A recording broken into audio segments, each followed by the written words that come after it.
Dear students, competitive examinations के लिए advanced word power की इस कैटेगरी में आज का हमारा जो शब्द है वह शब्द है लूसिड।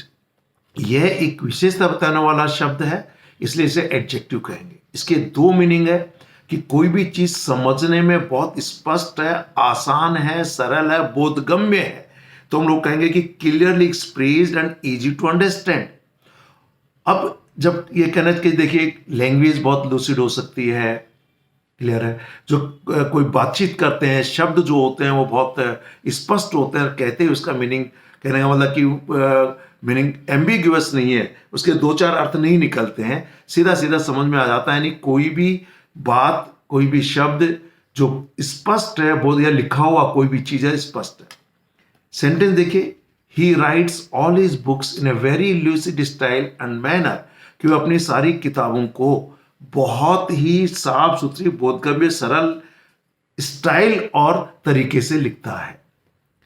नेक्स्ट सेंटेंस है, the manager give a very clear and lucid account of his plans for the companies future, कि मैनेजर ने कंपनी के भविष्य को लेकर बहुत ही स्पष्ट, बोधगम्य और साफ तौर पर अकाउंट्स का पूरा चिट्ठा पेश किया या दिया। और नेक्स्ट सेंटेंस है, ही राइट्स विद ग्रेट लूसिडिटी। ये बेसिकली इसका नाउन बन गया।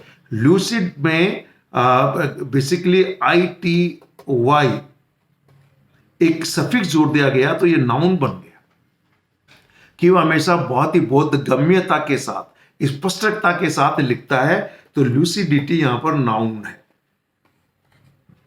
हालांकि इसका सेकंड मीनिंग है कि कोई व्यक्ति खास तौर से बीमार है या उम्र के हिसाब से साफ साफ, कई बार वो बोल नहीं पाता, कई बार साफ बोल देते, इसलिए व्यक्ति का है कि thinking and speaking clearly specially during और after a period of illness और कंफ्यूजन, कि किसी बात को लेकर भ्रम हो गया हो, बीमारी हो गया हो, खास तौर से उसके बाद साफ साफ सोचना, ये साफ साफ तरीके से बोलना। जैसे सेंटेंस देखिए, the patient with occasional lucid moments looked at his wife and smiled, कि पेशेंट अब बहुत स्पष्ट बीमारी के बाद एक कहना चाहिए बीमार था, क्योंकि पेशेंट का मतलब ही मरीज है, अपनी पत्नी की तरफ देखा इस स्वत चित्त के साथ। एसएससी ने सिनोनिम के रूप में दिया हुआ था क्लियर, ठीक है, और बाकी जो इसके सिनोनिम वो डिस्टिंक्ट, एविडेंट, एक्सप्लिसिट, पेल्पेबल, जिसे स्पष्ट रूप से महसूस किया जा सकता है,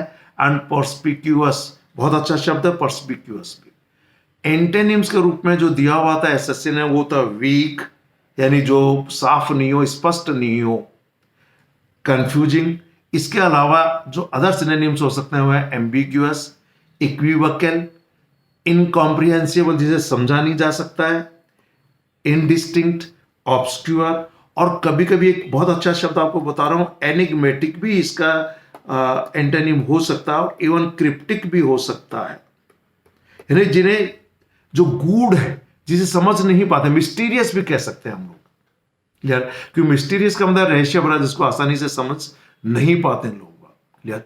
ध्यान दीजिए, जब मैं आपको कोई शब्द बता रहा हूं तो साथ में उसे वर्ड फॉर्मेशन हो सकता है, एडजेक्टिव है तो उसे नाउन बनता हो, वर्ब बनता हो, नाउन है तो उसे एडजेक्टिव बनता हो, वर्ब बनता हो, वर्ब तो उसे एडजेक्टिव बनता हो, नाउन बनता हो। साथ में मैं उसके सभी एडवांस्ड लेबल, सिनोनिम्स और एंटोनिम्स भी बता रहा हूं। इट मींस ये एक अकेला शब्द आप नहीं सीख रहे हैं, इसके साथ अगर आप 4-5 सिनोनिम और 4-5 एंटोनिम सीख रहे हैं, तो इसका मतलब कि आप एक ही वीडियो के अंदर 10-12 शब्द सीख रहे हैं। साथ में सेंटेंसेस सीख रहे हैं, तो सेंटेंस में भी कई बार अच्छे अच्छे सेंटेंसेस आते हैं। I hope that these videos will be highly useful for all of you, not only for competitive examinations but also for your daily use. Thank you very much. Have a nice day.